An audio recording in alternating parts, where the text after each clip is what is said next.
Okay, what's up, Mike? How you doing? Oh man, I'm good, man. No complaints. How about yourself? I'm good. It's good to see you again. We met that one time in the Like, gym, and it was yeah. funny because I really don't like to approach like famous people or people that I've seen online. But then Hmm. for some reason, I just felt compelled to talk to you, and I'm really glad because we hit it off and we did that collaboration. That went really well. Right. That was an epic collaboration. I really liked it. I appreciate getting in front of like different audiences, and it's always interesting to me to see how people would receive me. You know, and your people receive me pretty good. So thank you for that. Oh, absolutely. They loved you. I discovered you originally through one of your videos that was about how you only eat once a day, which blew me away Hmm. because you're jacked. And Right. I'm curious, do you still do that? I do. Yep. That's just how I eat. I made a decision a few years ago. Well, I'll back it up. My father had me doing that when I was younger. You know, there's a book from Elijah Muhammad called How to Eat to Live, right?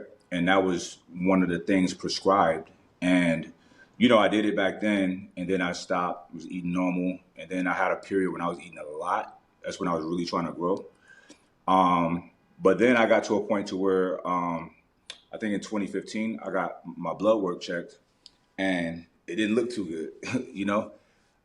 Despite me not being overweight or fat, but I was big, right? Like 250. I was trending towards becoming pre-diabetic, right? So I did research, and cause I'm like, how? But I was, becoming insensitive to insulin, right? I was spiking my insulin way too much by eating all the time, food with the high glycemic index rating. And this is when I was living in Miami, so it was lots of Cuban food. You know what I'm saying? And we had there was a place called Jimmy's. Oh man, the best food, but they had like these big old cookies. Like, I was doing a lot, bro. And so I was trending towards something that a place I didn't want to be. So I'm pretty extreme. So I'm like, fuck it, I'm gonna go to one meal a day. Go back to that, 'cause I know that works. And I lost a lot of weight. But it's funny because I've been 220 ever since. So I lost like 30 pounds, and my body wants to be here, right where I'm at. So yeah. So um, people think that it's like they're like, how can you maintain your body mass like that? Here's the thing: what people don't understand. So me being a person in the fitness space, um, I do a lot of research on certain things. I don't like to just give people information off of my anecdotal experience. I want to see if it's back, like if there's like any scientific backing to some of these ideas and notions that I have. And listen, like most of the time is things that I'm already on or accustomed to or adopting into my life. When I go and do the research, it makes sense. So in regards to fasting, all right, so when a person eats like I do, like once a day, what happens is your metabolism becomes efficient, right? And it slows down. So people think a slow metabolism is bad. It's not. It's actually good if you're eating very few meals, right? So if you're eating a lot and your metabolism is slow, that's a problem, right? You might have metabolic damage, which a lot of people do have. Now, the body is a magnificent piece of technology because it's always trying to self correct. So, and it adapts. The reason that we're so successful as a species is because of our great ability to adapt to anything. So, if I start eating a bunch of small meals in a day, my metabolism is going to speed up, right? But the fact that I don't, I've slowed it down. So, what happens is your body, it doesn't digest everything super fast, so you don't get hungry. It stretches it out, right? And it's like, all right, we're good, we're good, we're good. And then about that 24-hour mark is when you start feeling like, all right, it's time to eat again. You train your body, and it's really good because there's a process in the body called autophagy that is cleaning up damaged cells and DNA from your body. You only achieve autophagy when your body's in somewhat of a starvation mode, right? So that's when the body starts cleaning everything out. It's a natural way to detoxify yourself and to cleanse yourself, right? The best way is a complete fast for a day, 2 days, 3 days, whatever you could do, right? Giving your body a break. But yeah, most people never experience that. And the way that we die, that humans die, is by cellular damage and DNA damage, right? Um, the more that happens, the more susceptible we become to diseases, cancers, and things of that nature. So it's kind of like, all of the body's defenses are just broke down, so any little thing will take us out. So these are some of the reasons why I do it. So, but about like my size, right? This is interesting. When you're not eating a lot, your body also increases its ability for protein synthesis. So that means whatever you do eat, when you're not wasteful, like eating too much, your body's really using it for good, right? So I'm breaking down protein at a higher rate than if I was eating 3 or 4 meals a day. That makes sense? Yeah, that's a great point. Many great points right there. And I'm curious. My next question is, what time of the day do you eat, and how many calories are you ingesting? Yeah, I don't count the calories. I eat till I'm satiated. A perfect day, I've eaten around 6 o'clock. I eat a nice big salad and a big old entree and some kind of snack. Now, I do most days out of the week, not every day, but I do have protein shakes after my workouts. Now, pretty much every day. So are you So, vegetarian? no, I'm not. Okay. I do have a plant-based protein called Planta, but I'm not a vegetarian. But I did explore a vegan diet a few years back just to see what it was about, try it out, and it was cool. But I like meat, you know. Right. Because that first initial video that I discovered you through, you were saying you were eating one meal a day, and then that whole meal looked like vegetables, which blew me away because you I were huge. so I might have been just eating vegetables at the time. I think that was around the time I was being plant based, or before I went completely plant based, I was doing every other day no animal protein. So that was easy. I said, I'm gonna go ahead and try like 100% plant based, see what that's like, and it wasn't that hard. Also, I had a Whole Foods across the street from where I lived at the time, so it was super easy to go out over there. And I make these incredible like gourmet salads, like bomb ass salads. So, but when I moved to California, I didn't live near that. It wasn't that convenient to go to Whole Foods, so my lifestyle was different, moving around more, and it wasn't to eat a vegan diet. You got to be really dialed in to stay healthy, right? Because inherently you're not getting a lot of the nutrients that meat have, right? So you got to supplement it in many different ways, and it could be a whole job. And I don't want. It's not that serious to me, you know. I'm not one of those people that think you're healthier if you don't eat meat, because that's not necessarily true. There's plenty of fat people that don't eat meat. You know what I mean? Right.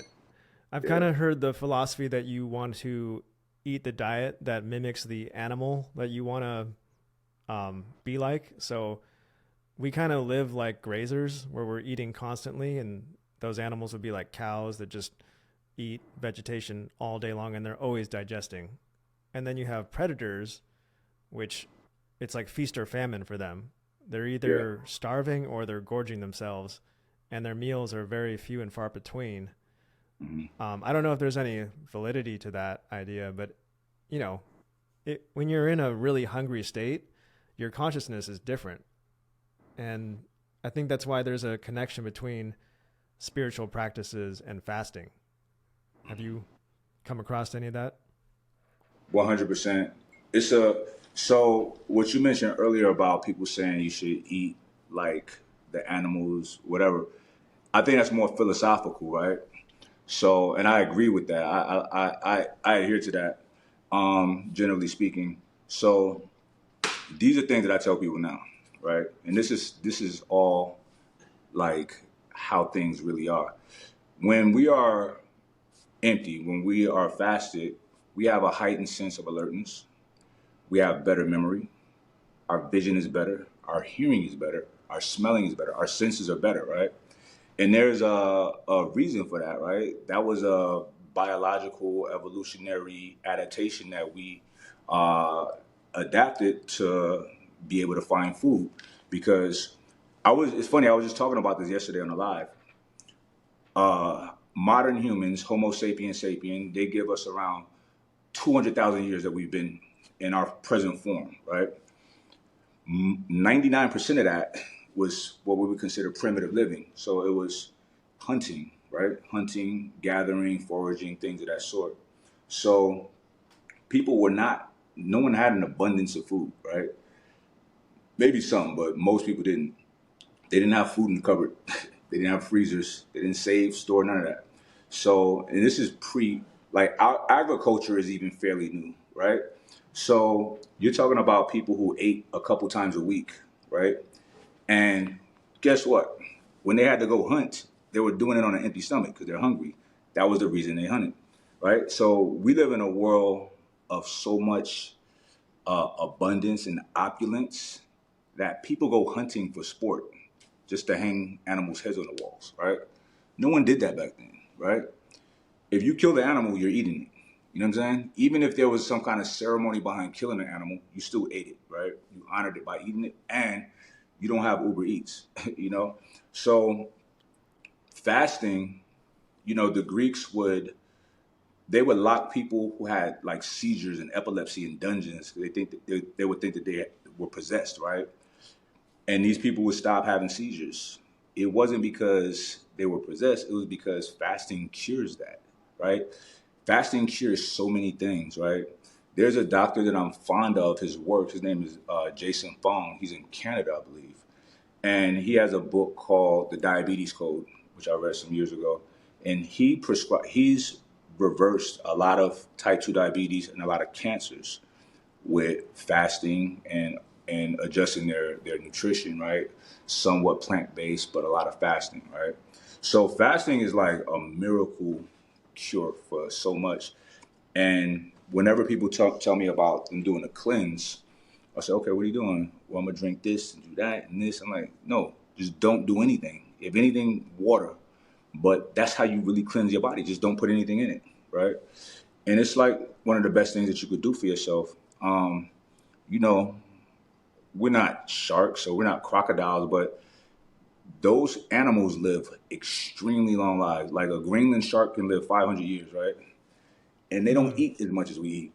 You know, a shark can eat once every 3 months. You know, I don't know if people know that. They have extremely slow digestion, but animals with the slower metabolism live longer. Yeah, I heard about that shark. That shark blew my mind. I think they found one that was 700 plus years old. That's crazy. And It's older than this to country. think that that shark was swimming in the ocean when Columbus was coming to try to find America Right. is insane. Hmm. But yeah, I love that philosophy about fasting, and I think it's so true. There's a quote I love that says, "Instead of medicine, fast for a day," and I think that's absolutely true. My dad has been sick for 2 decades, and I'm always like, why don't you just take a few days off from eating? And he's so conditioned into just no, like I got to have my 3 meals a day. So do Yeah, you think is that 3 meals a day? Do you think that's a lie that we've been 100%. sold? That's all right. So we live in a capitalistic society, which is capitalism run amok, right? It's very ugly because you have a food industry. Specifically, it was the dairy and the egg industry, I believe, that came up with this whole notion that a breakfast is the most important meal of the day. It's not. It's like, well, not in the morning, right? So that's how they sell product, and it's really a shame that it's crazy because it's a double-edged blade, right?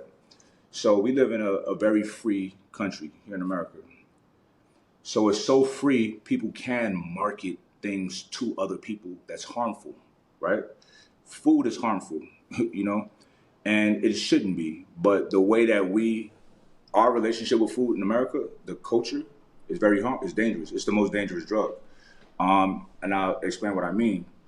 The two main killers of Americans is one is heart disease, number two is type 2 diabetes, right?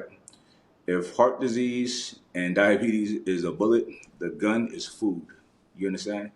People are getting there because of their nutrition protocols or lack of, and their lack of exercise, right?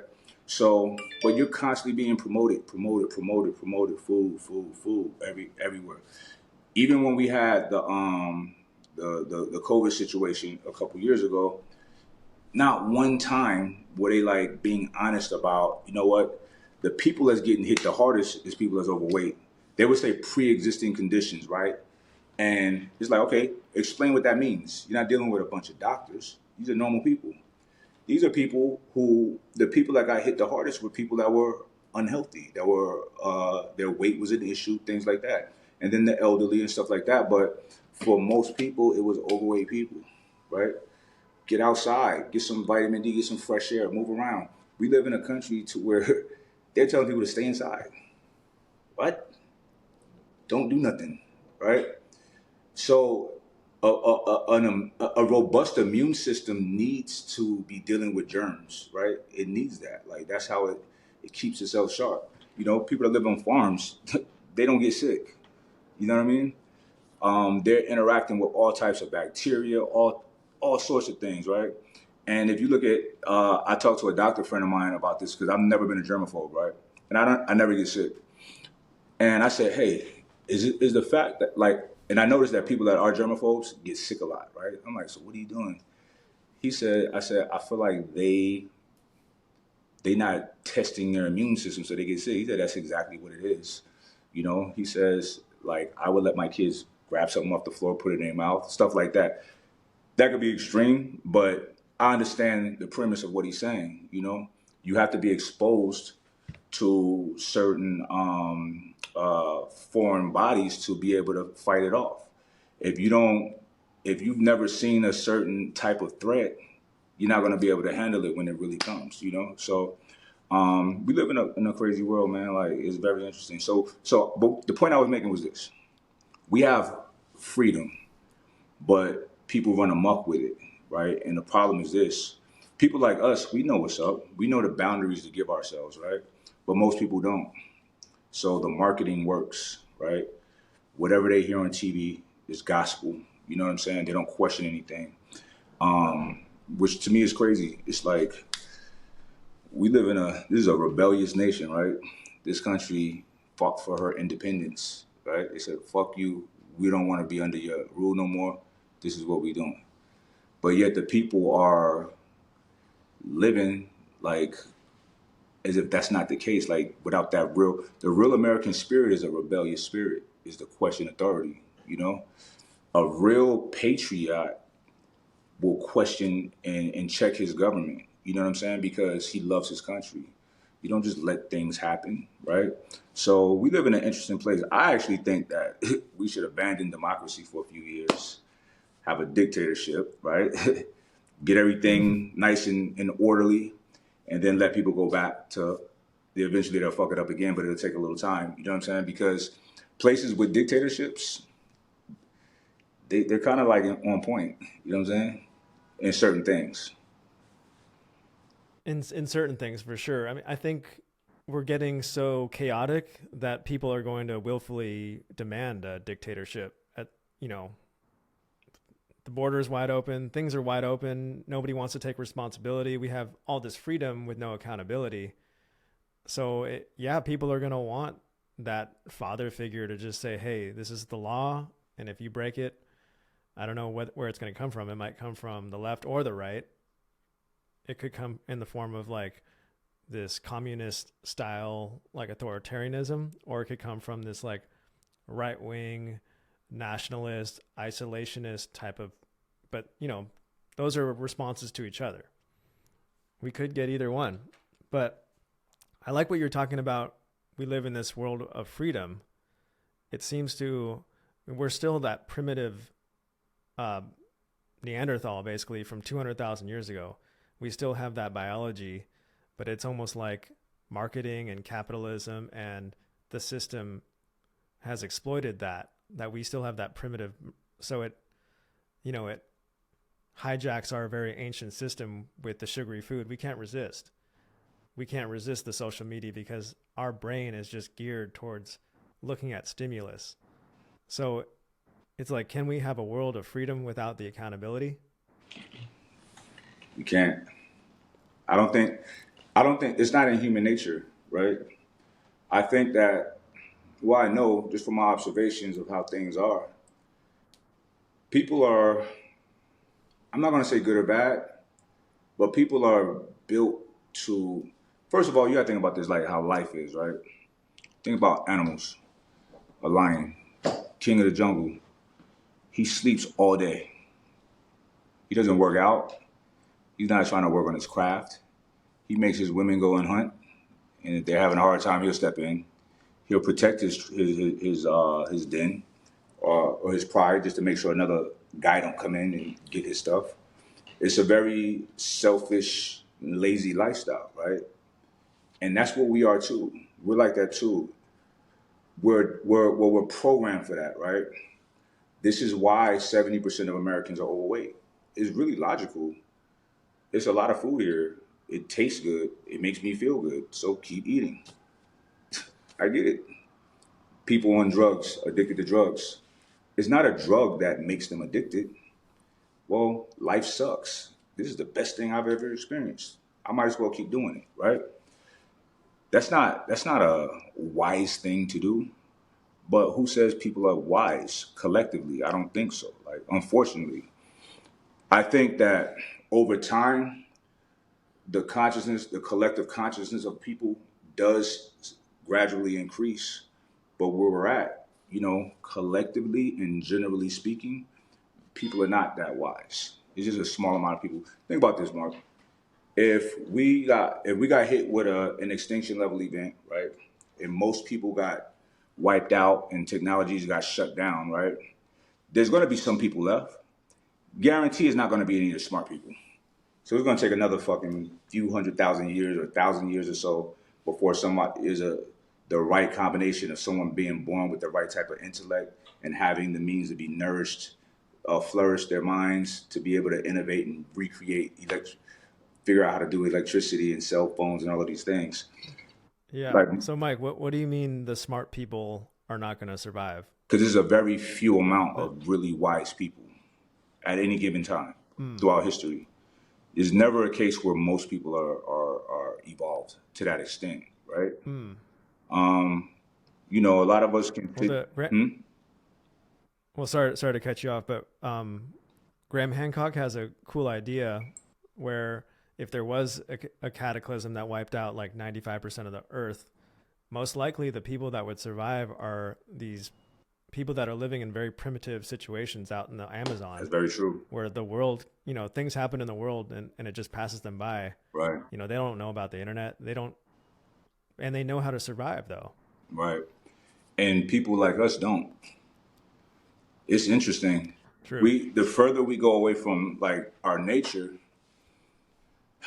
All right. So the further we go away from our nature, the worse things get. Because it seems like the further we go away from our nature, the better things get. So things get more convenient, right? Going away from nature. But I think we're going so far, going away from nature is our nature as a human. It has to be. Think about it. Early humans, right? The ones that were like monkey type people, right? They shared trees with chimpanzees, right? The chimpanzees are stronger. So we got bullied out of the trees. It's part of why we became so smart, right? So we had to run across the plains of the savannas, finding food, hiding from predators, so on and so forth. So that kind of stress made us kind of adapt to be able to think a little bit different, right? Boom. One guy figures out how to create some fire, right? That changed everything. That was the biggest revolution ever thus far, right? So, like, there's nothing as big as fire, right? The advent of fire. Not the advent, we didn't invent fire, but figuring out how to create it, right? So what happened was we had longer days to be more productive. We had a better means of protection from predators. But the main thing that it unlocked was this robust frontal lobe or cerebral cortex that we have, right? So the nutrients from the meat that we were cooking and eating First of all, we were able to eat more because when you cook it, it's easier to eat, and it unlocked our brain, this power in our brain. So we're the weirdest animals on this planet because we left our natural habitat and created a habitat, right? So it's in the human's nature to always seek comfort, more comfort, and to go away from quote unquote is nature, which is our nature, is going away from nature, right? So, you know, like you said, those people in the Amazon, they're good, they're sturdy, you know. We're not that sturdy. Some people are sturdy, but it's people that do things to counterbalance the comfort, right? And people that are aware of this and conscious of this. So they study, they train, they fast, what happens if you can't have access to food for a few days? You know what I'm saying? So Mm. it's like, for me, my mindset is like this. I'm always at war, right? War is always the worst case scenario, but I'm always ready for it, just in case. There's nothing, so the way that I see the world, in my perspective, nothing bad happens to me, right? Because I expect it bad. I expect all the bad to happen. I've had a lot of bad, or what's considered bad, happen, but I always manhandle it and make it benefit me. That's my choice. It's my decision. So, life it could be great or it can suck. It's up to the person. And nothing external can determine that. It's just how you think and how you choose, how you decide to view the world, because your decisions is your destiny. Man, I love that. That's brilliant. You just said a lot of things that I could make artistic quote pieces out of. But man, that one thing you just said just blew me away. Is going away from nature is our nature, Mhm. which makes sense. For the last thousands of years, we've been kind of trying to distance ourselves from nature in every way possible. We want to remove ourselves from the cycle of life. Like, we don't, when we bury ourselves, we put ourselves in a box. We don't even want ourselves to decompose and become part of that cycle again. Mhm. But I think we're at a point where we've moved so far away from nature that we don't even know what it means to be a human anymore. We're like crossing that line into transhumanism, where if you ask people what does it mean to be human, it'd be hard to say something that a robot couldn't do better. And it's like, well, what's the point of doing anything at that point? So, do you think the answer is to go back to this primitive way of living, or is there a balance point? No, I don't think the way is to go back. I don't want that, right? I like the innovation and the technologies, right? But I'm not a slave to it. And I understand it.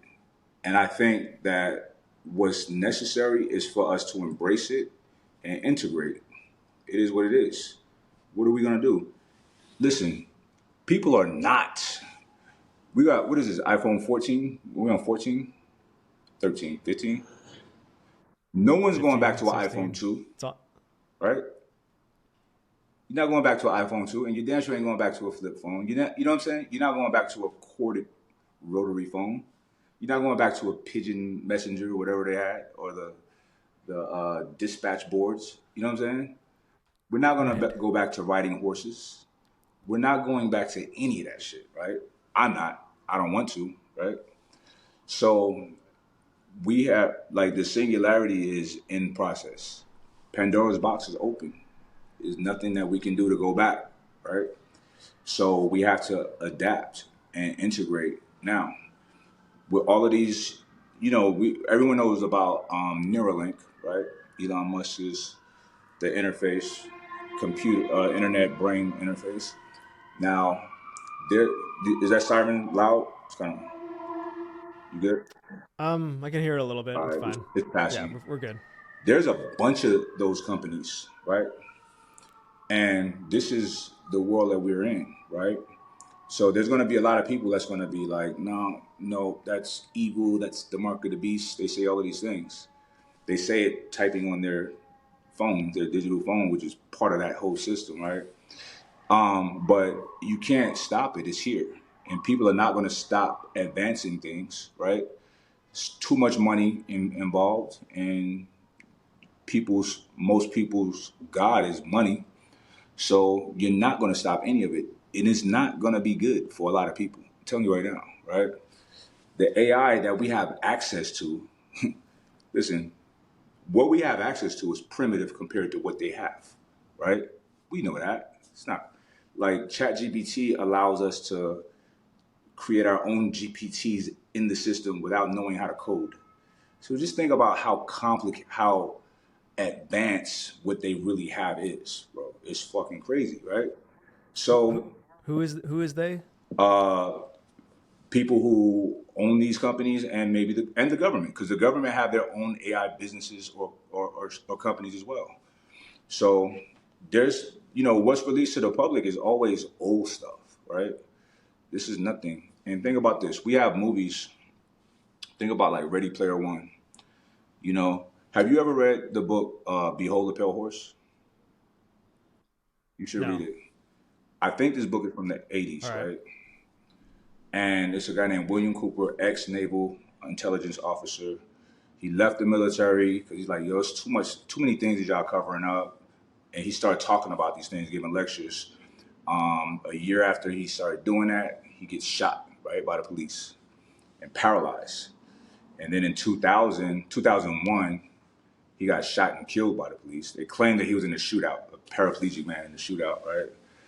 But his book, Behold the Pale Horse, it had a lot of, conspiracies or whatever. But it would be things like, listen, he had a bibliography in the back citing his sources, right?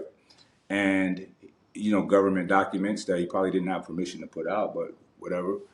But he would say things like a lot of movies, if you've seen this incredible technology in a movie, they're 10 years past that. And they're just kind of leaking it out right now, right? He said a lot of times they put things in the tabloids because back then there was tabloids. You remember those crazy like Inquirer magazines or newspapers or whatever? It looked like real, but it'd be like Yep. silly stories like Bat Boy, weird stuff like that. He said that they would take real Right. stories and put it on those to make so if it ever came out, people were like, yeah, right, that's fiction, that's crazy, right? So they would do a lot of, I guess, psyop too, like really just trying to like put people's mindset in a certain place.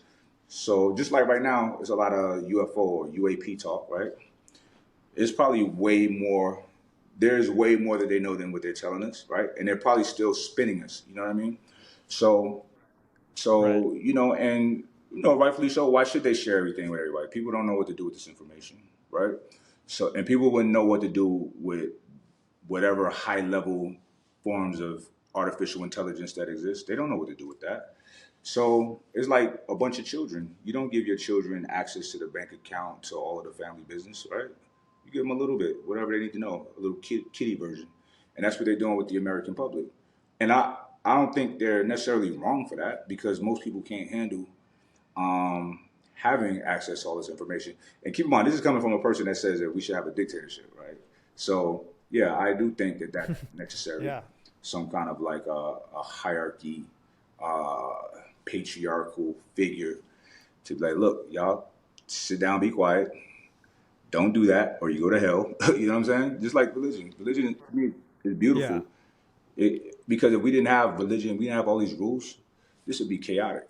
It'd be really survival of the fit. So they're showing us things that are kind of like predictive Hmm. programming. Like they'll show us Men in Black, Right. for instance, and then if there really are aliens walking amongst us, if that's true, somebody say, "Oh, no, that's not true. That was Men in Black Right. with Will Smith." Yeah, I see what you're saying, but maybe we should look into that dictatorship idea Yeah. a little bit more because I know people in the comments are probably going to freak out because a lot of the things I say on my channel are against dictatorship type things. How would that be better than our current Okay. state? So now this is in my perfect world, right? This leader will be a righteous man or woman or whatever, right? He will be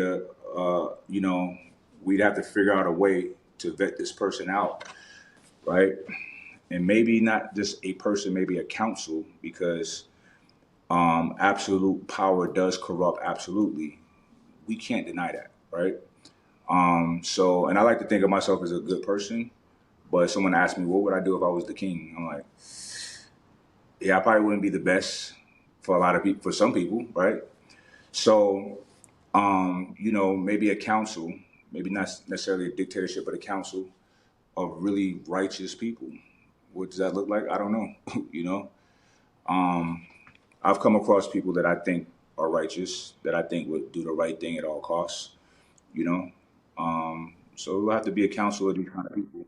The funny thing is, well, the ironic thing is the people that are most righteous and would do the best job are probably the people that don't want to be the leaders the most. They don't want that power. Yeah, so we have that conundrum as well. But maybe they would. Maybe they would take that divine responsibility of leading people and guiding people into a good space. I'm not saying like we should have like, so dictatorship is bad, and I know you speak against it because of what we've seen thus far, right? But listen, if you put us in another place with another government system looking at us, this is bad because what we have, democracy, freedom, this, that, and the third, we wield terror across the world, right?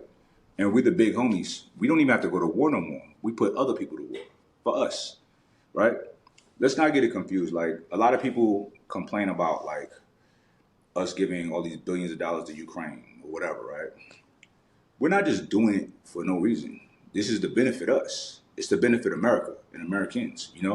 Now, there's a lot of people dying for us, for a lot of people in our country to become wealthier because we do have a military industrial complex in which war is big business, good business, right? So that is the main reason. Like everything, once again, everything revolves around money, and most people's God is money. All of these wars is about money, right? Access. Even the Israel-Palestine situation, right? It's like, listen, if that was all Arab nations and African nations that ran that region, there would be no Western influence over there. So they couldn't allow that to happen. So by any means, they're letting it happen. The UN is saying, yo, y'all are doing war crimes, but no one cares. The UN is saying it. Nothing matters. It doesn't matter. You know what I'm saying? It doesn't matter. It doesn't matter. Yeah. We're still backing them. Look, Biden, I'm not a fan of none of these politicians, but Biden never liked Putin. He always, not Putin, but Netanyahu. He's always said crazy things about him, yet he's still sending the money. You know what I'm saying? It's crazy. It's crazy talk, bro. It's money. It runs everything. Like Wu-Tang, cash moves everything around, Right. right? People's God is money. You can't, Well, people can say, no, God is God. Like, no, your God is money because you do anything for money. Most people will. yeah, sadly, I think you're right on many fronts there. When you said that we are sending billions of dollars over there to these other countries to influence their wars to benefit us, when you said us, it made me wonder, I don't think these wars are benefiting the average person in America. I think they're benefiting a very select, small, elite group that controls these huge special interests. And, they're kind of like the puppeteers trying to keep this system going to benefit them while, your average mechanic or your truck driver is like, why are, my life here sucks. Like things are not going well for me. You have people in Hawaii who just got their house burned down, who are American citizens, who aren't really feeling that they're being treated that well. Like they don't feel like they're getting that support from America. As at the same time, they're watching all these resources go towards other countries. Maybe it's because helping the Hawaiian is not going to benefit these special interests. Indeed. So I looked into that, right? The Hawaii situation. And I have to play God's advocate on that point because there's many programs. Now, here's the thing. There's a lot of access to resources that any American can get to, but it's a process. It is a process. And that's just how it is, right? So I get it. I do understand that perspective. I do. And I can see how one can make that argument. And I don't necessarily disagree with it. But when you're looking on a global scale, see, I've lived out the country before, right? And I lived in regions that are they consider volatile to us, right? Like the Middle East. And one thing I'll tell you, everywhere that I've been, when they hear my accent or see my American passport, it's like they part the Red Sea. You know, it's a certain fear they have of Americans in our embassy, wherever we're at. They want to be cool with us. They want, like, I don't know, it's something about us being the biggest, baddest that a lot of people really respect it everywhere in the world. And like at the end of the day, um, we're very fortunate geographically because we can't really be invaded physically, right? We have two oceans on either coast, and we border two weak nations, Mexico and Canada. They're not militarily strong, so there's no, like, Europe is horrible. Like, you have enemy, enemy, enemy, enemy. You know what I mean? Russia, Ukraine border each other, and they're fighting, right? Right. The Middle East is so volatile, and all the Well, other parts of the world except for here. So we are doing in a very slow and methodical way what the Romans were trying to do, conquest the world. That's literally what we're doing. And I'm not saying now, I don't want your audience to think that I'm supporting this, and I'm saying this is ethical, but they're doing a good job at colonizing the world, doing a great job at it. I see your point about how America is very hard to take over on a military, like a physical level, but it seems like we're being taken over on an ideological level. There's that idea of ideological subversion that if you can kind of infuse your ideals into a nation, then you don't even need to take it over. You don't need to fire a single bullet. If if everybody in America is a socialist, you don't, and everybody hates America now. It kind of is already taken over. The But battle's already been who's won. wielding that weapon towards us? Another nation, or are we doing it to ourselves? That's a good question. I think it's a little bit of both, but for instance, TikTok in America shows you all this like impulsive, degenerate behavior, but apparently in China, it shows you like excellence and talented kids and things that you should strive for. I heard TikTok Yeah, in it China is is. very different. But it goes back to what we were talking about earlier. It's free here. We're free. So we have to take the good with the bad. Like, this is life. Life is pretty fair. Generally speaking, life is fair, right? Sometimes things happen that we don't understand yet, you know? But there's a balance and order to this whole universe, right? You can't have light without dark. You can't have hot without cold, right? So you can't have this complete freedom without a whole lot of nonsense. You can't have complete freedom without people feeling being free enough to change their genders. You can't have complete freedom without pornography on social media, right? Because we're free. Like, leave me alone. Don't bother me. This is what we wanted, right? I'm good with freedom. I love it, right? And I know about the things going on out there. But see, like, I have a mentorship program, right? And I talk to my community, and it's usually mostly guys. And I'm saying you have to be the source of culture for your family, for your house. You have to be the hospital. Your home is the hospital. Your home is the police department. Your home is the education system. All of that starts at home, right? Because when you do that, when your children see this silly shit, because they're gonna see it, they're like, yeah, this is whack, but I know what's real, right?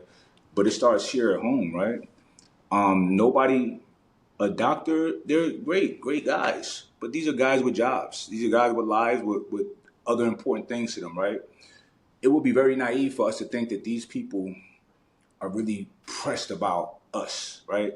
It'd be really naive to think that a cop really fucking cares about us, right? Or if he's having a bad, like, it'd be naive to think that sometimes you're not going to deal with somebody having a bad day in a position of quote unquote power, and they coming on to you, or they having a prejudice or whatever, right? So we have to be self-sufficient as people. We have the freedom to do it, right? Anything you want to do, you can do right here in America, which is a beautiful thing. It's beautiful to some people who know, right? I do feel is somewhat. Look, the only real rule in life is self-preservation. That's a real thing. Because when it comes down to it, you don't want to die. You want to save yourself, right? So once you have yourself, then it's your family and it's your community. It goes out like that. I feel like to whom much is given, much is expected. I like that, and I like kind of live by some of these kind of principles. So it's in me to like I know what's up with certain things, so I need to tell people. I need to teach people. I need to help. I try to make strong people, right? I had a woman who was a psychologist, I believe. She took some content of mine and tried to like break it down and tell me, I don't know what I'm talking about. I shouldn't talk about these things. I was talking about depression. I was speaking from a perspective of a person who have experienced many things that are not ideal, right? And it was leading to what they would consider depression and post-traumatic stress disorder. Talking about myself, I decided not to be depressed. I decided not to allow my post-traumatic stress to be a disorder and make it a growth factor, right? So, look, I've been through all of this. It did not crush me. It did not make me damaged. It enhanced me because now I have perspective, right? I've learned so much from this. I've grown out of it. I've gotten stronger. I'm not depressed. Okay, what makes you depressed? Job, money, this, whatever. All right, let me fix these things. Let me get active and fix these things. And guess what? If I don't want to do it, I don't feel like doing it, that makes me even stronger, right? So that's discipline, doing things that are necessary and good for you to do when you don't want to do it, right? That's character. Character is if you have a friendship, a relationship with somebody, and you being there for that person when it's inconvenient, when it's not ideal. That's real character, right? So these are the things that I'm trying to teach people. And I have people in academia trying to make me out. They saying my message is dangerous, right? Because I don't accept depression. I don't accept people, everybody that have a bad day, they need to be on medication. You know what I mean? And I'm simplifying things, but I'm really trying to speak power to people, right? I'm not telling you, yo, if you don't feel good, go take SSRIs, go take antidepressants. I'm not saying that. That's between you. Like people do what they want to do, but I say, hey, give yourself like this. This is your medication is your ability to look at things differently. Your ability to get outside and go take a walk, right? Your ability to go to the gym or sit in the sauna or fast. All of these things. There's so many. Have a conversation. You know what I'm saying? All of these things. Draw, write, express, get it off your chest. A lot of times when you can think that there's a big issue, right? And you can sit down with a good friend, someone you respect, to start talking about it. As you're talking about it, you're working it out in your head. And as you're putting it out there, you see that it's not even that big of a deal. And if you got good people around you, they're going to push you back in a better spot. Like, yeah, I think you're tripping. It's not that bad. You know what I'm saying? So this is like my perspective. But we live in a place where, and this lady has the right to do it. I told her, I said, look, because she posted this video of her trying to like debunk me about depression, about my experience with what they call depression, saying I should only talk about what I know. I guess I should only talk about lifting weights, right? Which is crazy. And I said, man, I said, look, I DM'd her. I said, look, we got to have a conversation. Like, you have to go post. I said, that's kind of like cloudy, right? I wouldn't do that. If I care about a thing, I'm going to talk to you. But anyway, she didn't want to talk. She says, because she didn't like any kind of pushback because she's in academia. So she has the credentials, so no one can tell her anything, and she's a teacher. But unfortunately, man, you've been in school for 8 years, and fresh out of school, you're just teaching. Where's the practical application? You have to double down on that information that you spent all that money on to learn. You have to stay dedicated to what they taught you in that book. There's no wiggle room, right? And she kept talking about science. Ma'am, science is not exact, right? Scientific facts is no fact. Everything changes all the time. Hell, Pluto used to be the ninth planet. It's not even a planet no more, right? The Earth used to be flat. Now it's round, right? Even the medical practice is a practice, you know? So it's like there's so many people who are like basically chemical robots There's no nuance to life. There's no context to anything. And if it's not like, and one thing about me is like, don't tell a man it's okay to cry. It's okay to be weak, to be vulnerable. It's not okay to be vulnerable. To be vulnerable is to be open for attack, to be susceptible to be attacked, right? There's no other definition for vulnerable, right? People want to make up these like, well, to me, it means it doesn't matter. We live in a civilized world in which we have rules. We all agree that words have meaning, and let's stick to the meaning in the book, right? Let's stick to that, just so we can have order and not chaos, right? So I don't believe in telling men that they're weak because that's part of the psyop. That's part of the programming to weaken people, right? And especially weaken men. And we got a lot of like there's like a whole man versus woman war, which is weird because we need each other, right? We go together well. There's no man versus woman, but you have men taking on women roles, and then women feeling the need to take on man roles. Men taking on women characteristics. Why would I tell a man cry? I'm not gonna say that. If you cry, you cry. I've cried before, but you ain't gonna see me cry, right? I'm not. I don't want to be weak. I want to be strong. I want to be the support for my friends and my family. I don't want to be crying. I don't want to be, that's not me. I'm here to support, to hold people up, right? So I just try to help teach people to do the same thing. There's nothing wrong with that.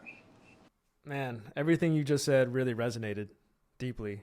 And I can see why your message is resonating with a lot of other, especially young men, because that's a message they don't hear, particularly right now. It seems like there's been a war on masculinity lately. But while you were talking, it made me think, it seems like this idea has infected our culture and society that there is no free will, that we are just victims of an environment that we didn't choose. We didn't choose our parents, our genetics, our race, we were born into this world that we didn't control, and we're just victims of fate. And I love the kind of the flavor of what I'm getting from what you're saying is, no, you do have free will, and it's like up to you to carve out your own destiny. Is that as simple as that that? a good way to put it? As simple as life is what you make it. It is as simple as that. I remember So you're a I believer in free don't will. I never really dove into that subject, but if that's what that means, yes. A person decides to have the life that they want to have. Okay. And if any place that can happen, right here in Awesome. America, it can happen. You know, all of the resources that you need are at an abundance, but you got to know how to see it, right? Some people want to be victims. Some people want to be offended. Some people want to be, woe is me. I don't, right? I don't like complaining, right? I talk shit about complainers so much that if I do complain to one of my friends, they're like, "Oh, you complaining?" I'm like, "You're right. Let me shut up." You know what I'm saying? I might be ornery and grumpy sometimes, That's but hilarious. look, life is good. Like life is good. If life is not good, is I need to fix it. I need to change it.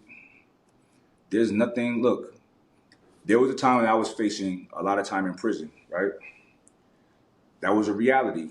It was no way around it. Right, it was a 50-50 chance either I get exonerated or I go sit still for like 15 years. I had a contingency plan for if I had to sit still. I'm like, this will actually be good for me. This will give me the opportunity to study like I never had before. This gives me the opportunity to keep my body clean and healthy, sleep one time. Oh, I'm gonna be so preserved and so healthy and so fucking smart when I get out. It's ridiculous.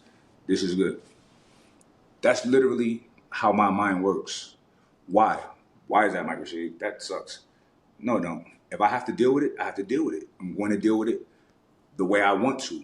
I don't let life deal with me. I deal with life. I manhandle life. I manhandle every situation that I'm in because I don't know any other way. Or like life, look, I've been a young kid. I remember when I was a young kid, man, like I was in situations like being a little boy when my mother was in an abusive relationship and I couldn't do anything about it. I'm a little boy. I hated that. I told my, I've always, that's always sat with me psychologically to never allow myself to be in a situation to where I can't handle something, or I can't help, I can't control, you know? So as a result of that, I've always been like a protector once I got to a certain age, right? And I love it. Yes, I got you. I got your back.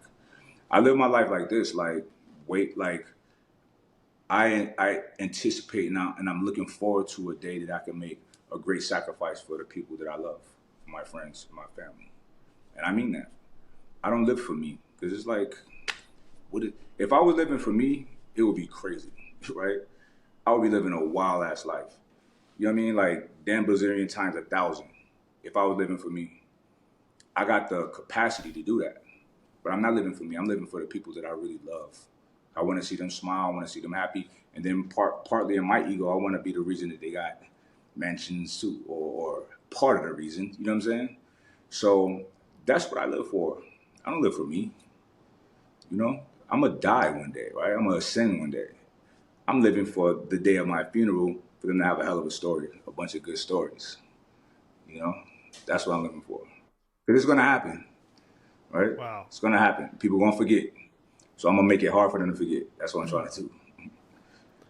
I find your mindset to be very motivating.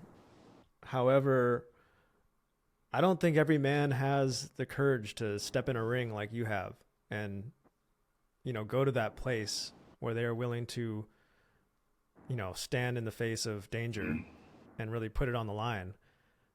What advice would you give to somebody who, is just starting and maybe is scared to even just go out into the world and talk to a girl or even go to the gym? Like, how do you get started? Just doing it, whatever it is. All right. So the things that you're afraid to do, you should do it.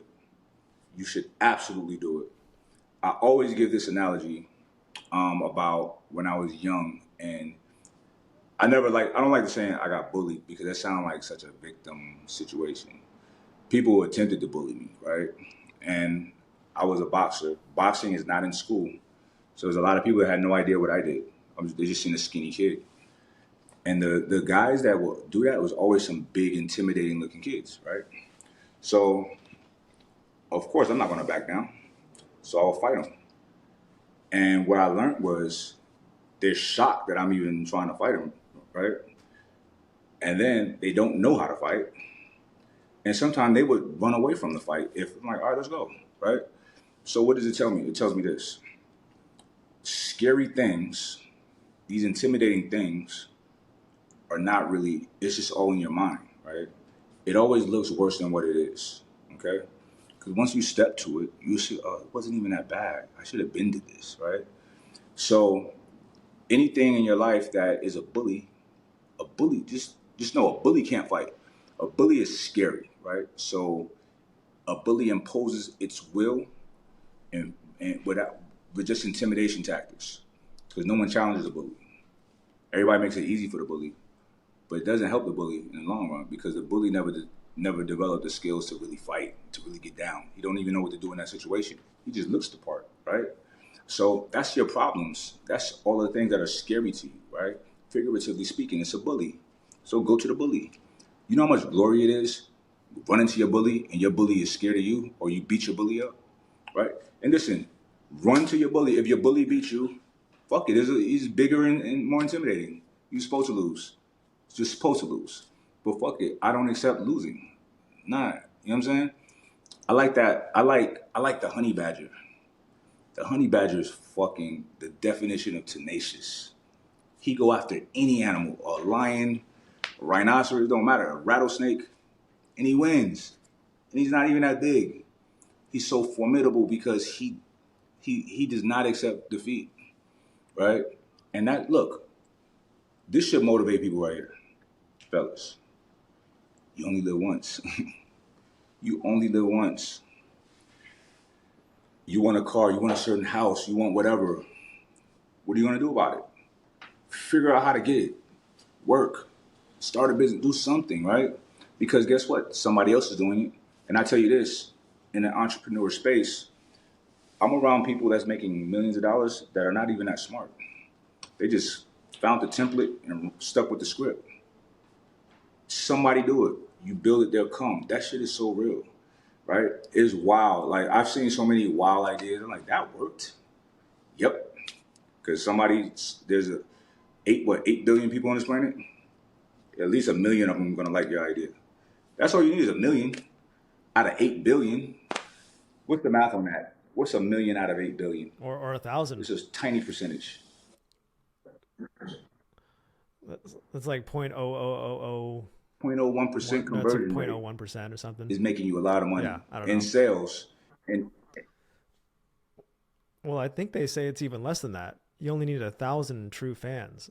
In the music industry, they say you need 1,000 true fans. listen, to in hit it big. e-commerce, a 3% conversion rate, 3%, not 30, 3% is a business. You got a legitimate business converting 3 out of 10 people. 3 out of 100, sorry. 3 out of 100. The math wasn't 3 out of mathing. 100. Yeah. Yeah. So I wanted to ask you, is it possible to be this savage warrior, but at the same time be this peaceful, humanitarian, Okay, empathetic, loving? let's identify what Can you these do are, that at the same what time? this means. What is the savage warrior in your perspective? The savage warrior is somebody who's capable of defending their space, their honor, their dignity, their family. But they don't go looking for trouble, Right. certainly. They don't go looking for it. But they are capable, Yeah. if provoked, they can. I wouldn't call that a back it up. savage. A savage is not a good person, right? A savage is subhuman, right? But a warrior is gentle, right? I consider myself a warrior. I'm very gentle with the people I love, right? I'm gentle with everybody until I have a reason not to be gentle, right? So, and I'm very empathetic. I just told you, I just went on a rant how I don't live for myself, I live for other people, right? I care about people that I love. I can't act like I care about everybody. I don't know everybody, right? But I care about the people that I know and I love, right? And being honest with people. See, being a warrior and being fearless, you're honest. So you have the hard conversations. You have these talks with people, and that's such a polite thing to do, is to be honest with somebody.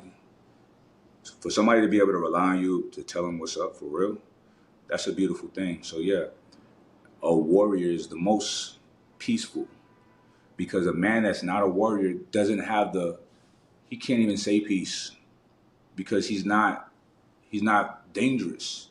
He's harmless. So there's no peace. He's a victim waiting to happen.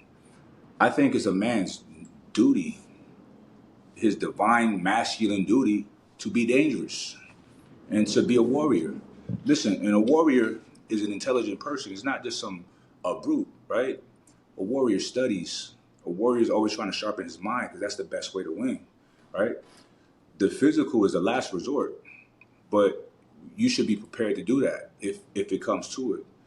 I don't ever want a physical confrontation with people, but I want confrontation for outstanding issues so we can resolve it. That's all I want to do is resolve it. I don't want violence. I don't like violence. I'm okay with it though, and I'm very used to it. So, but that's how men should be. We have like wives and children and sisters and mothers, little brothers. You really want to be the type of guy for one of those people to get disrespected in front of you and you do nothing? Or for people to feel comfortable enough to disrespect your loved ones in front of you? No man should want that. No man should want that. And if a man is in that situation, okay, cool. Let's figure out how to get out of that situation. Let's make yourself dangerous. You can make yourself dangerous. Start by getting up early in the morning and going outside and taking a run when you don't feel like it. And doing that shit every day. Start by being disciplined with the food that you put into your body. Start by being disciplined about the information that you conceive through your eyes into your brain, right? That's a diet too, an intellectual diet, right? Feed yourself nothing but good things, right? Start by, it's so many things that people can do. And I think that people feel somewhat discouraged because look, there's so many degrees of dangerous and violent men out there, right? Who's the biggest, baddest? That doesn't matter because you're never going to deal with everybody, right? But in your life, you might deal with something, right? That something may not be able to fuck with you. But that's something, but you may not, if you don't train yourself in a certain way to be able to identify a threat and stop it, prevent it from happening, that little thing is going to run over you. You know what I mean? And nobody wants that, right? Listen, people, like, whatever happened to, like, having heroes, like people you looked up to, right? I had that when I was younger, and I just decided to make myself my own hero, right? I had to. I literally had to, you know? And it's never too late for that. You know what I'm saying? Look, I'm 46, and I'm still creating myself constantly, and I don't think that's ever going to stop, right? So, you know, to a degree, I have, like, I admire my daughter. She's 8, right? Because she has such a robust, creative mind. I love it, and I try to tap in with her all the time. I feel like it keeps me young. It keeps me having, like, these ideas, dope ideas, right? It never stops. I remember when I was training for my last fight, I was 40, and a guy in the gym was helping me out with some stuff, and he was like, "Mike, how old are you?" I said, 40. He just got quiet. He looked like just an older dude that's just completely out the game. Whatever the game is, he's out of it, right? I said, "Well, how old are you?" He's like, 38. I was like, "Oh, I get it." Like, he's looking at me like, you know what I'm saying? But look, I do the things. Start doing the things, you know? Start right now. Don't put shit off. Like, people procrastinate as if tomorrow's promised. It's not. You hope you have tomorrow. Or living in what they used to be. No one cares. You're annoying people, people showing your pictures from, look at me back in the day. Like, yeah, okay. Look at you right now. That's what matters. And these are things that I'm instilling in my children now. Like my son, when he was playing Pop Warner football, he was fast. Touchdown, touchdown, touchdown. I always told him, do not celebrate. Get out there, reset, let them celebrate. You just go do it again, right? This is how you got to stand apart from other people, you know? You got to, look, I'm raising a leader. That's what I'm trying to raise. Whatever route he takes is fine. I'm going to love him and support him. But while he's under my supervision, I'm trying to create him to be a leader. Create him to be a sovereign thinker, his own man. And he is that. Even with me, he's his own man. He questions me all the time, and I love that. That's how everyone should be, right? People they get shit twisted with parenthood, right? They think just because you're my kid, you respect me. No, it doesn't work like that. You want everybody in a quote unquote position of power to come at your children, like, because I'm your boss, you respect me. No. You respect me because I'm respecting you. I gotta earn your respect. Everybody I deal with, I gotta earn their respect. That's what I expect. So, and that's how we should treat our children. We should talk to them. We should respect them. We should answer their questions when they're asking us, right? We shouldn't get mad when they're asking us challenging things. We should be honest with our kids. And we should work hard for our kids, And we should protect our kids. And protection is not just physical. Protect them from bullshit information. And look, you may not be able to stop them from seeing it, but you program them to where they identify that, and that's something that's wasteful or something that they don't want in their world, in their space. That's how we protect our children. We make them strong, mentally, physically, and spiritually. Absolutely. It's all connected, the mental, spiritual, physical. And it's kind of like some of the most spiritually heightened and aware people I know are MMA fighters, or they do some sort of physical combat. It's almost like going to these very dark places physically allows you to confront things that are very dark within yourself and overcome them. And so you think, there's a common idea that MMA fighters would be these brutes, and they do talk a lot of smack. It's all theater to come across to sell fights, but when you talk to them in a different capacity, they're very calm, spiritual, enlightened people, the most I've ever encountered. So I think, as above, so below, there is that connection between going on the physical journey and the spiritual journey together. Absolutely. You cannot have a man with the capacity of great violence and war if he don't have that same intensity of peace and spirituality. It doesn't exist. It's not just one, it's both. Think about watching like a Marvel movie with Thanos. Thanos was the guy. He fucks everything up. But think about how intelligent and how eloquent he was. You know what I mean? I'm sure a lot of people watching him was like, I kind of feel this guy, right? He's not that bad. Or Bane. Think about Bane, how intelligent he was. You know, it goes hand in hand, right? It goes hand in hand. So, people are just at this baseline average, right? And I don't accept average. Me personally, I'm not telling people what to do, but say everybody starts out average. All right, make yourself unaverage. You know, I had a conversation with this guy. He's a bum, right? He has money, right? He's like the only person where he lives in his circle with money. So he thinks money is so special. And I'm like, bro, I live in California. I live in Southern California. Everybody got money. And because he was listening to some of the stuff I said, and we have mutual acquaintances, so this is how we're talking. And somebody asked me something about dangerous. I said, yeah, men should be dangerous, yada yada. So he was like, well, what's it mean to you to be dangerous? I said, literally, what dangerous means: the capacity and the ability to administer harm. That's dangerous. He said, no, not to me. I'm like, okay, here we go. What's dangerous?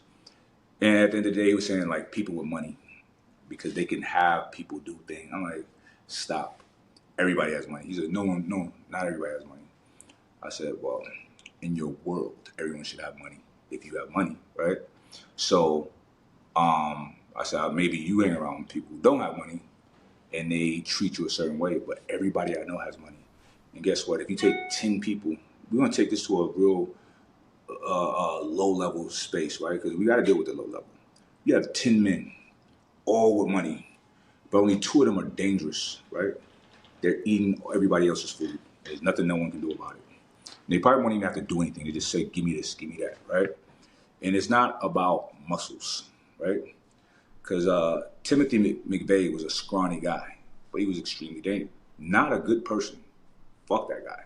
But he was dangerous. Dangerous is you are down to inflict harm, right? And I know that doesn't sound great, but men have to be dangerous. You have to be down to hurt people, because there's people out there that will hurt you and hurt your loved ones and your family and take what's yours, come into your house, things like that, right? This is real. So you have to be able to be down to pull that trigger if that's what you're at, where you're at, right? It's having the will to be able to. Now, the fact that you don't just do it, walk around doing it, that's the vibe. That's not okay, right? Those people belong in prison, and that's where they're at. Or they get killed, or whatever, right? Karma's a motherfucker. But, a person who is dangerous is the only type of person that's peaceful. Everybody else is just harmless. You're not peaceful. You're not dangerous, so you're not peaceful. You're harmless. Teddy bear.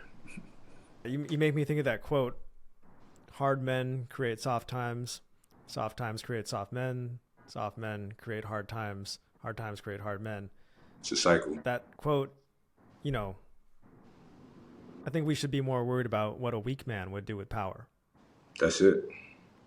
And I tell you, man, as a person that used to be in the street life, the weak men is the ones who pull the trigger because they're scared. They'll spray up a whole section of people to get one person, or weak men do the worst things, right? For real. A strong man don't go around bothering nobody. He don't want no problems, because he knows what that shit brings. You don't want that, If a man has been punched in the face, don't walk around punching people in the face, because it don't feel good. you know. So, So would it benefit everybody to get punched in the face once in their life? absolutely, hell yeah. So I taught my son how to box, right? I never wanted him to compete, but I wanted him to know how to box. The first time he sparred, it was hard. It was hard watching him getting punched on, bro. I ain't gonna lie. 'Cause that's my baby boy. I love him to death. But I loved what he got from it. You know, he developed heart and character and grit, and he wasn't backing down. You know, he was fighting his heart out. You know what I'm saying? He got really good, but that first, man, it was hard to see. But I love him enough to allow him to get punched in his face. I know that doesn't sound great. It doesn't sound great, but it is great. It's because I really love him. I'm not gonna coddle him. I'm not gonna like hide him from reality. That's a reality. And listen, when a confident man, look, I got money, I got all of the things, but the main thing I got is confidence. And when I didn't have anything, my confidence got me to where I can get things. If you got confidence, you can conquer the world, straight up. I heard this cool trick about how to build up confidence, where confidence comes from being able to tell yourself what to do, and if you can do it, that means you can back up your thoughts and your actions are in alignment. And so if you go to the gym and say I'm going to do a set of 10 and then you end up doing a set of 8, that's going to hurt your confidence. If you do that set of 10, you're like, okay, I can do what I say I can do. If you go above that, if you do a set of 12 when you say you're going to do a set of 10, you develop super confidence. And I don't know, that's like one of my mental hacks in the gym where I say I'm going to do a set of 10 and then I always try to do more than what I say I'm going to do because I feel like the story you tell yourself, it's all about that. Am I greater than the story I tell myself? That's a great strategy.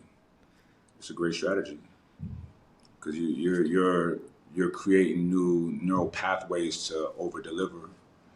And you go to the gym every day. That becomes a part of who you are and what you do. You do more than what's expected, and that's how people should be. You know, Right.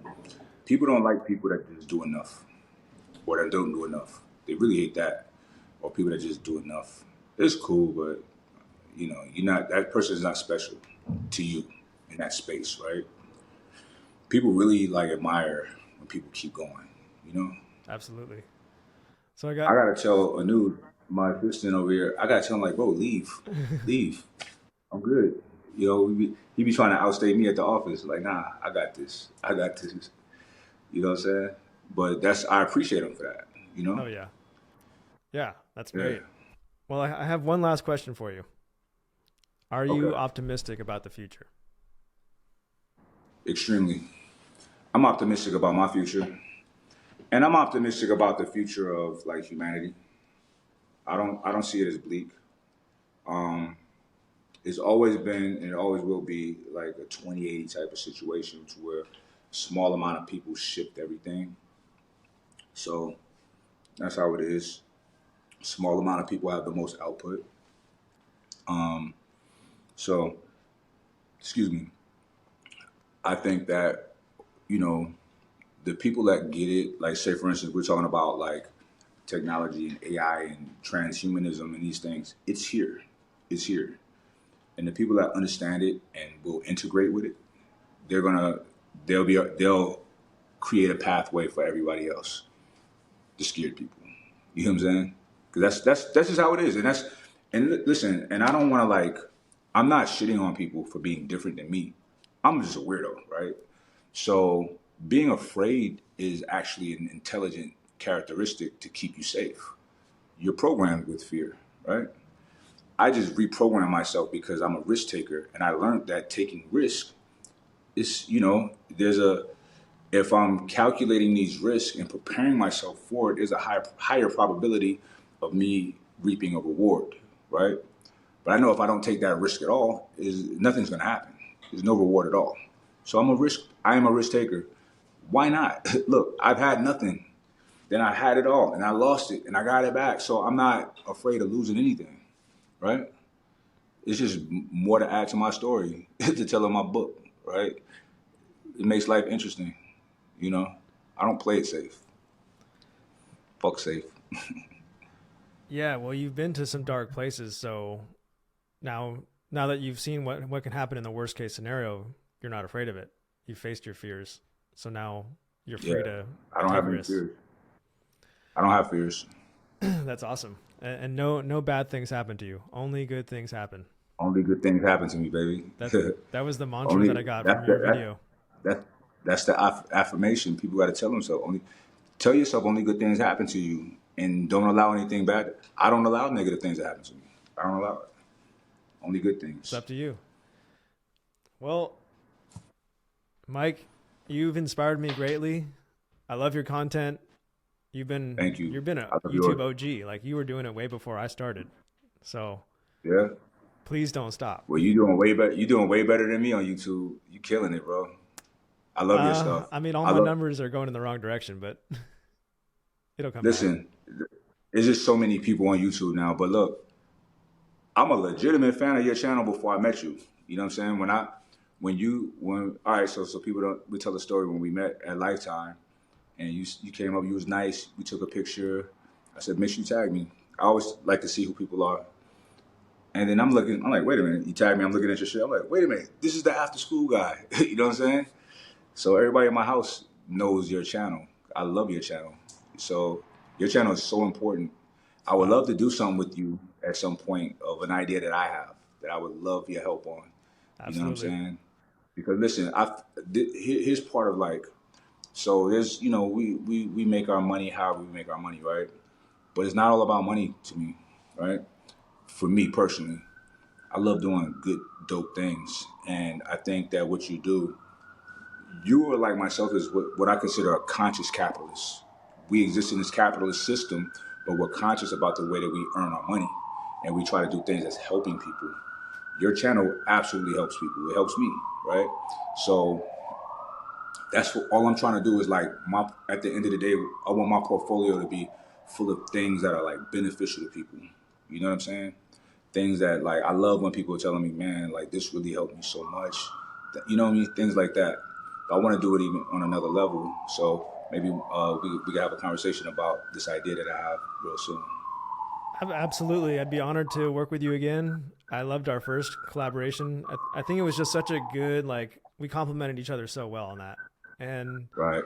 thank you for saying those nice words about after school. I mean, that means a lot coming from you because I knew about your channel way before I started mine.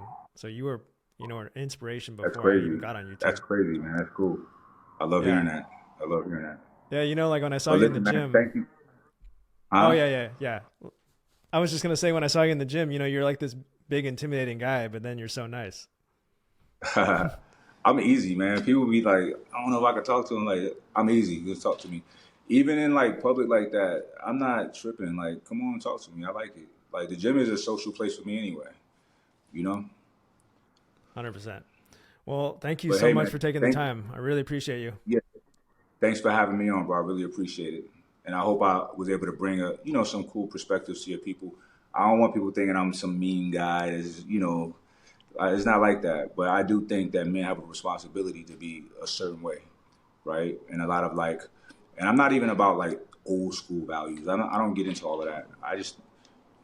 There's a masculine and there's a feminine, right? And we should exemplify masculinity and women should exemplify femininity. And that's just harmony. That's just cohesiveness. That's just the natural order of things. And I'm cool with that. I'm cool with that too. It's a beautiful thing to have the divine masculine and the divine feminine weaving together. Indeed. Yep. All Cool. right, I'm gonna All right, man. I gotta get to stop this work. recording.